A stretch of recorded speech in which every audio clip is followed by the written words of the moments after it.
जो जो प्रधानमंत्री जी से सवाल पूछता है उसके यहाँ ED, CBI, income tax, SFIO, DRI, Assam के कोकराझार जिले की पुलिस, ट्रोल आर्मी पीछे तो लगती है। मैं कोई आश्चर्यचकित नहीं हुआ। बस मुझे एक चीज का आश्चर्य हुआ कि उसी दिन क्यों नहीं आई। 3-4 दिन कैसे लग गए? सीबीआई कुछ बिजी होगी या क्या रणनीति बनाई होगी, मुझे नहीं पता। पर सवाल जो सत्यपाल मलिक जी ने कहा, जो 4 दफा के गवर्नर बीजेपी के रहे हुए, जो बीजेपी के राज में 4 स्टेट्स के गवर्नर रहे, उन्होंने पूछा कि मोदी जी आपको करप्शन से ज्यादा फर्क क्यों नहीं पड़ता है? मोदी जी 300 करोड़ रुपए का इंश्योरेंस का दबाव राम माधव जी क्यों डाल रहे थे? उनका जवाब नहीं दिया। सीबीआई उनके घर पहुंच गई।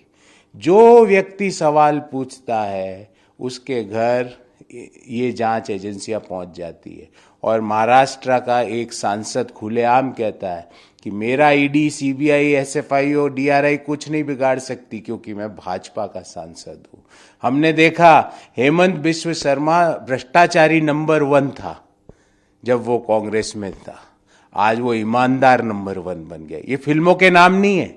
ये भ्रष्टाचारी नंबर 1, ईमानदारी नंबर 1 फिल्मों के नाम नहीं है। ये उपाधियां है जो बीजेपी ये देख के देती है कि वो व्यक्ति हमसे सवाल पूछ रहा है कि हमारे पीछे खड़ा है। वैसे के वैसे जो मुकुल रॉय है वो भ्रष्टाचारी नंबर 1 थे जब वो टीएमसी में थे। जब वो भाजपा में आ गए तो वो ईमानदार नंबर 1 हो गए। वापस अब टीएमसी में चले गए तो वापस भ्रष्टाचारी नंबर 1 हो गए। तो देश सब चीजें देख रहा है और ये सारी चीजें बार बार इसी और इंगित कर रही है कि दाल में कुछ तो काला है। सर, अरविंद केजरीवाल कह रहे हैं डर के माहौल में, बट ही इज कावर्ड।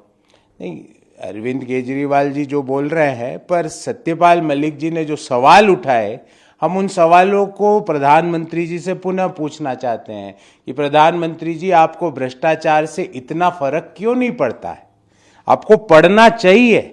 आपके पार्टी का आदमी जो 4 राज्यों का गवर्नर रहा हुआ, जो जम्मू कश्मीर का गवर्नर रहा हुआ, वो आपके ऊपर खुला चैलेंज कर रहा है। आपके पार्टी का x general secretary Ram Madhav, जो संघ का जो मुख्य नंबर 3 नंबर 2 पे था, उसने वो खुले नाम लेके बोल रहा है कि राम माधव ने मेरे ऊपर दबाव डाला कि मैं रिलायंस को 300 करोड़ का इंश्योरेंस का काम दे दूं। तो क्यों राम माधव जी सवाल का जवाब नहीं देते? क्यों प्रधानमंत्री जी प्रेस वार्ता करके सामने नहीं आते? क्यों अभी तक हाथ पे हाथ धरे बैठे हैं? क्यों जांच एजेंसियां पीछे लगा दी? जो व्यक्ति सत्य की राह पे चलता है वो जांच एजेंसियों से नहीं डरता है। राहुल गांधी जी जैसे सत्य की राह पे चले, जांच एजेंसियों से नहीं डरे।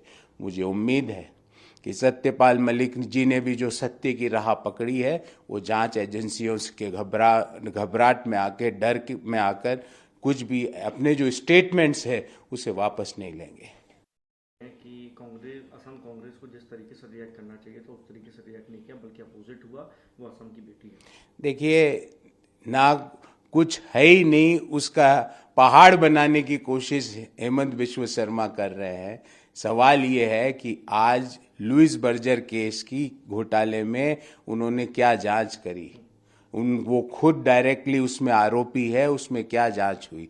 सवाल ये है कि भूमिहीन किसानों की जमीन उनकी पत्नी और बेटे की रियल एस्टेट कंपनी को ट्रांसफर हुई, उसमें उन्होंने क्या जांच करी? प्रतिदिन भ्रष्टाचार के एग्जाम्पल्स गुवाहाटी से आते हैं, असम से आते हैं। उनकी जांच नहीं करके ये चीजों को डाइवर्ट करना चाहते हैं, असम के लोगों का फोकस को डाइवर्ट करना चाहते हैं। और रही बात जो आपने केस की बात करी, कोई ऐसा इश्यू है ही नहीं। सर, शरद पवार ने नरोदा लॉ एंड कॉन्स्टिट्यूशन, तो देश देख रहा है कि किस तरह एक तरफ तो रातों रात जजमेंट दे दिया जाता है, राहुल गांधी जी को 2 साल की सजा सुना दी जाती है, उसके 24 घंटे के अंदर उनको डिस्क्वालीफाई कर दिया जाता है, उसके 24 घंटे के अंदर उनसे मकान खाली कराने का नोटिस दे दिया जाता है, उसके 24 घंटे के अंदर उनके फोन लाइन काट दी जाती है।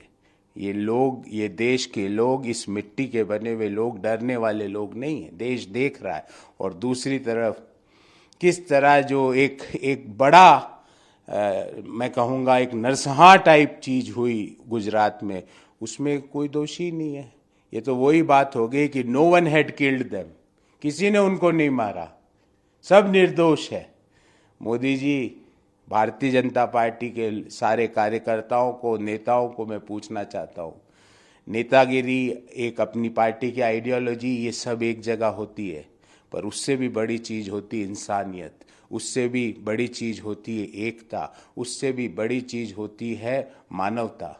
आप मानवता, इंसानियत और देश की एकता पे प्रश्न चिन्ह लगा रहे हो, उसको खंडित कर रहे हो। देश देख रहा है और लोकतंत्र में देश अपना बदला ईवीएम मशीन पर बटन दबा के लेता है। आपको उसका खामियाजा भुगतना पड़ेगा। नमस्कार, मैं हूं मानक गुप्ता। अगर आपको हमारा ये वीडियो पसंद आया हो तो इसे लाइक और शेयर जरूर करें, और हाँ, हमें सब्सक्राइब और फॉलो करना ना भूलें ताकि आप देश और दुनिया की कोई खबर मिस ना करें। तो जुड़े रहिए हमारे साथ और देखते रहिए न्यूज़ 24।